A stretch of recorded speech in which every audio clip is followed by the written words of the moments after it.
네, 이항영의 월가에도 함께합니다. 이제 미국 증시의 1인자와 함께 이번 주에 미국 증시 전망해 볼까요? 이항영 의원님 나오셨습니다. 안녕하십니까? 네, 안녕하세요. 예, 오늘의 인사이트 알아봅니다.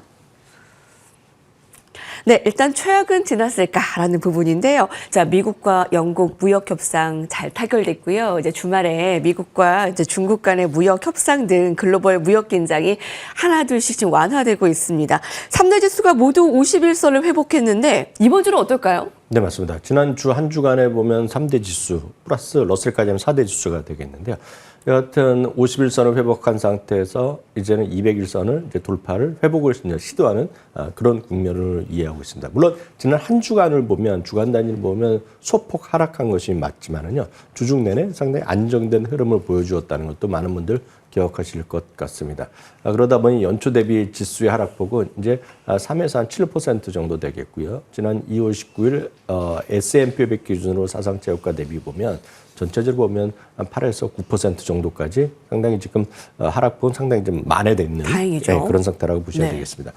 이제 많은 분들이 궁금한 것은 소위 최악은 끝났을까라는 의문점을 갖고 계실 텐데 오늘 그런 얘기를 주로 말씀드릴까 합니다. 전반적으로 보면 안정적인 추세는 좀 이어가는 그런 그림으로 좀 이해하고 있겠고요. 앞서도 보도 계속 보셨지만 미국과 중국 간의 협상이 거의 타결된 것 같이 지금 보도가 나오고 있습니다. 그러니까요. 물론 자세한 거는 미국 시간으로 보면 월요일 날 이제 발표한다고 얘기하고 있고 어느 정도 나올지 모르겠지만 상당히 그것 역시 최악은 끝나지 않았을까라는 그런 흐름으로 좀 이해하실 수 있어 보입니다. 한편 나스닥 100 같은 경우에는요. 201선을 터치하기도 하는 등요. 전체적인 지수 중에서는 가장 좀 앞서가는 모습. 참고적으로 나스닥 100은 여러분들은 많이 잘 아시는 QQQ, 세 배째 하시면 TQQQ 거기에 되는 기본이 되는 나스닥에서 지수에서 1등부터 쉽게 얘기해서 100등 위주로 구성된 종목군이라고 보셔야 되겠습니다.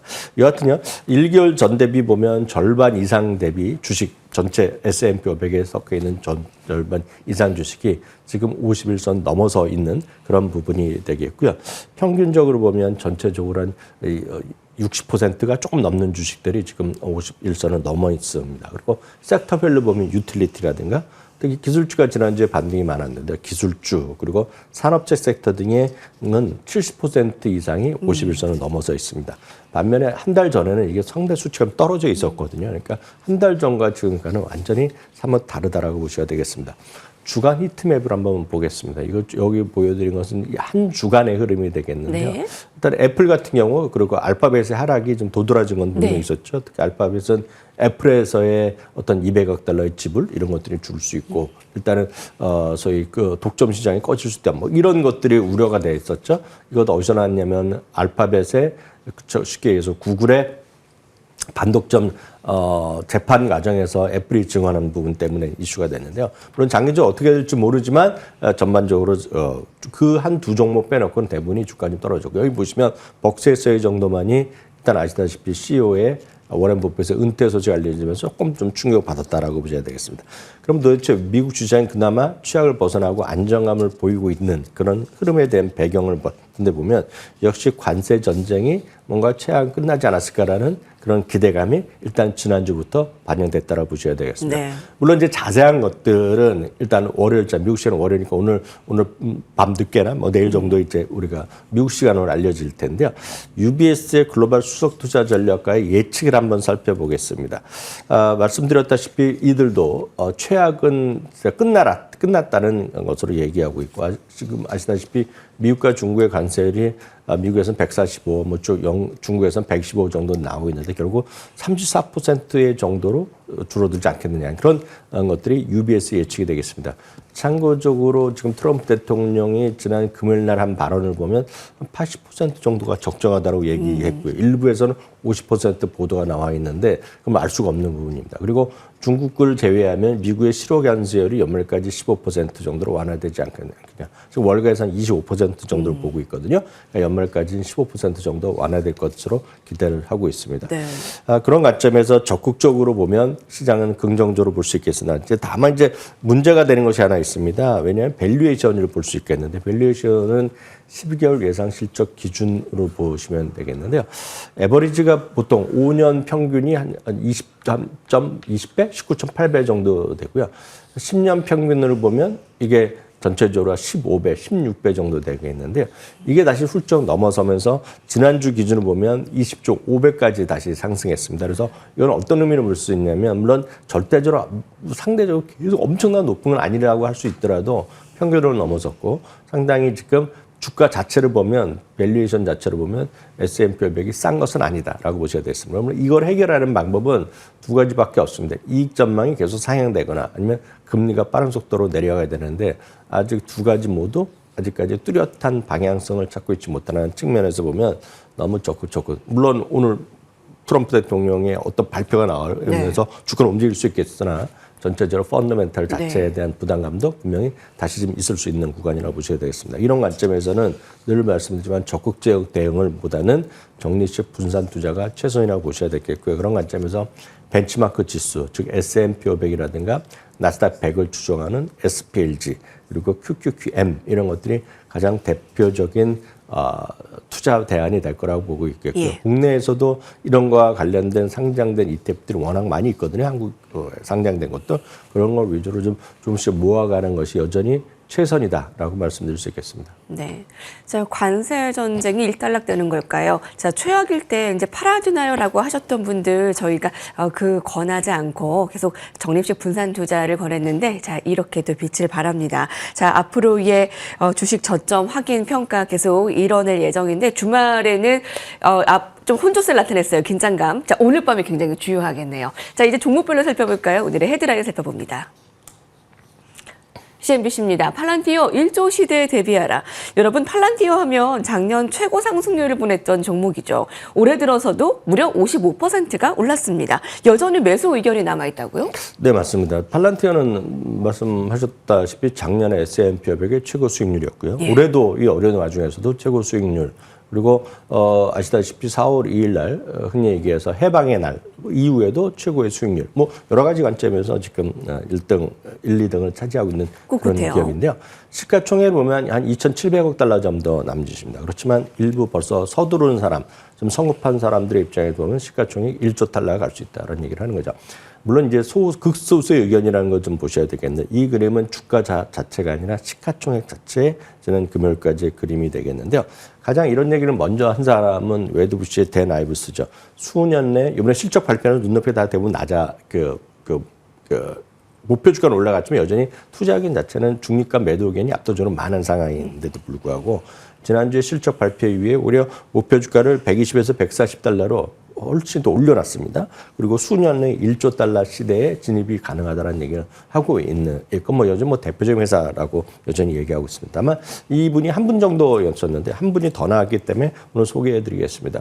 미리 말씀드리지만 팔란티어에 대해서는 전체 의견은 중립 의견이 절대 다수고 네. 목표 주가 평균은 85달러 정도입니다. 그래서 현재 가격보다 상당히 낮겠다는 걸 아시고 대응을 하셔야 되겠습니다. 프라임 캐피털의 파이낸셜 쪽에 프라임 캐피털 파이낸셜에 있는 이사인 맥거프란 분이 되겠는데요. 인공지능 소프트웨어 회사가 결국 1조 달러의 시가총액을 달성할 가능성이 있다. 이렇게 되면 결국 주가 400달러, 현재 수준에서 400달러 간다는 얘기가 되겠는데요. 주식시장의 최근의 변동성에 불구하고 장기적으로는 보유할 만한 주식이라는 얘기하고 있습니다. 다만 이 두 번째 문장이 더 중요할 수 있겠는데요. 시총 1조 달러 도달, 문제가 갈 수도 있겠죠. 불가능할 수도 있겠지만 엄청난 변동성이 있을 것이다. 그러면 그 엄청난 변동성은 이유가 뭐냐? 말씀드렸다시피 밸류에이션이 너무 높다 보니 조금만 외풍이 불건 조금만 얘기가 나오더라도 주가는 크게 떨어질 수밖에 없습니다. 이번에 주가 조정 시기에 이 주식이 45% 가까이 떨어졌었거든요. 120달러에서 80달러 뭐 언저리까지 갔었을 겁니다. 그래서 거의 절반 가까이가 40~50%가 날아갔었거든요. 현재 기준이요. 예. 이분의 프라임 캐피탈의 계산에 의하면 현재 기준 12개월 실적 기준 PER은 무려 520배가 되겠습니다. 현재 기준이요. 그리고 12개월 예상 실적 기준 PER도 다른 사람보다 더 높게 옵니다. 지금 월가에서는 150배 정도를 보고 있는데 이분은 200배를 보고 있습니다. 200배라는 거는요. 쉽게 해서 여러분들 1년에 이익을 벌어들인 거가 200년을 모아야지 미주가 나온다는 네네. 어찌 보면 말도 안 될 정도로 비싼 예. 그런 가격대거든요. 예. 그래서 S&P 500 기업 중에서 이익이 나는 기업 중에서 뭐 최대 비싼 회사라 보셔야 되겠습니다. 다시 한번 확인드리죠. 월계 투자 의견은 이번 실적 발표 이후 최소 9곳이나 목표 주가 올려놨지만 여전히 투자 의견은 평균은 중립 그리고 매도 의견이 상당히 많다라고 보셔야 되겠습니다. 그래서 이 가격은 누차 강조드리고 여러분들 많이 선호하시고 있고 관련된 상품이 워낙 많이 있지만 엄청 비싸다는 거 알고 이거는 주식은 절대로 직선이 아닙니다. 그래서 이 주식을 한 주식만 거의 올인해 갖고 이렇게 갖고 하는 것은 강심장 중에 초강심장 그리고 스트레스는 많이 받을 수밖에 없는 네. 그런 거를 아셔야 된다. 그래서 충분히 스터디하시고 저희가 많이들 말씀드렸기 때문에 기존 영상도 한번 찾아보시고 충분히 보신 다음에 일단 최소한의 비중을 갖고 조금씩 장기적으로 좀 대응하셔야 하는 것이 맞다. 그렇군요. 다시 한번 확인드립니다. 네, 저희가 객관적인 통계를 말씀드립니다. 팔란티에가 물론 좋지만 고평가 논란에서는 벗어나지 못하고 있네요. 자, 다음 헤드라인 살펴보시죠. 마켓워치입니다. 소비자 신뢰지수는 다운되고 있는데 땡땡땡 소비는 늘어나고 있다. 소비자 신뢰지수가 5개월 연속 둔화되며 소비 둔화가 보이고 있죠. 그럼에도 불구하고 땡땡땡 이들 기업의 지출은 증가하고 있습니다. 궁금한데요. 네, 1분기 실적 시즌이 전반적으로 일단은 그 소비자 수요가 전반적으로 좀 위축되고 있다는 걸 많이 얘기를 하고 있습니다. 특히 지난 4월 달에 그 비자, 뱅크 아메리카가 지난 주말에 발표한 걸 보면은 4월 달에 크레딧 카드 소비가, 크레딧 카드 그리고 데뷔 카드죠. 소비가 1.0%가 늘어났습니다. 전년 동월 대비죠. 전월 대비는 1.1% 늘어났기 때문에 증가율이 소폭 둔화된 건 분명하다라고 볼 수 있습니다. 그렇지만 전반적으로 또 컨퍼런스 보드의 소비자 신뢰 지수도 급격히 하락하고 있다는 것도 분명히 팩트가 되겠습니다. 그렇지만요, 일부 기업들은 1분기까지 좋지 않았지만 2분기 이어선 조금씩 회복세를 보이고 있다. 그런 얘기를 한 두세 가지 기업들을 얘기하고 있는데 대표적인 것이 맥도날드 워낙 주가는 사상 최고가 수준이 갖고 있는데 네. 이 QSR이라는 것은 지주회사인데 버거킹을 갖고 있는 회사입니다. 그러니까 버거킹의 심벌이 그 QSR이고 67달러 정도 수준을 하고 있는데 이번에 실적 발표는 예상치보다 하회하는 실적. 그렇지만 최근에 한 몇 주 동안에 보면 특히 캐나다 같은 경우에선 소비자 신뢰가 회복되면서 매출이 다시 늘어나는 쪽으로 가고 있다는 네. 얘기를 하고 있겠고요. 두 번째는 흥미롭습니다. 그 AMC인데요. AMC는 주가 2, 3달러밖에 하기 때문에 민주주식인데 그런 거는 상관없이 극장이요. 우리나라도 극장 형편없이 지금 극장 사장이 지금 좋지 않지 않습니까? 우리나라에서도 보면요. 2019년 대비 우리나라 극장 관객이 절반 가까이 줄어들었다는 얘기하고 해외도 마찬가지가 되겠는데요. 팬데믹 시기 제외하고는 1월과 3월 달 1분기에 영화산업 박스오피스가 1996년 이후 최저치를 기록했습니다. 미국이요. 예. 그럼에도 불구하고 4월에 들어서는 박스오피스가 작년 대비 2배가 늘어났고요. 5월 달도 상당히 지금 2배 수준만 운영되고 있다는 겁니다. 물론 특별한 영화가 좀 있었는지 모르겠지만은요. 그래서 그런 것들 보면 소비가 완전히 죽었다라기보다는 품목별로 그리고 예. 섹터별로 어떤 업체별로는 보면 좀 좋아지는 것도 있다라는 얘기를 하고 있다는 걸 보셔야 되겠습니다. 다만 말씀드렸다시피 전체적인 소비가 위축되고 있는 그런 현상은 팩트다라는 것도 염두에 두시면서 대응하시면 좋겠습니다. 네, 전체적인 소비가 위축되는 가운데서 이 기업들의 소비는 늘어나고 있다? 공부해봤습니다. 이영경 위원님과 함께했습니다. 감사합니다.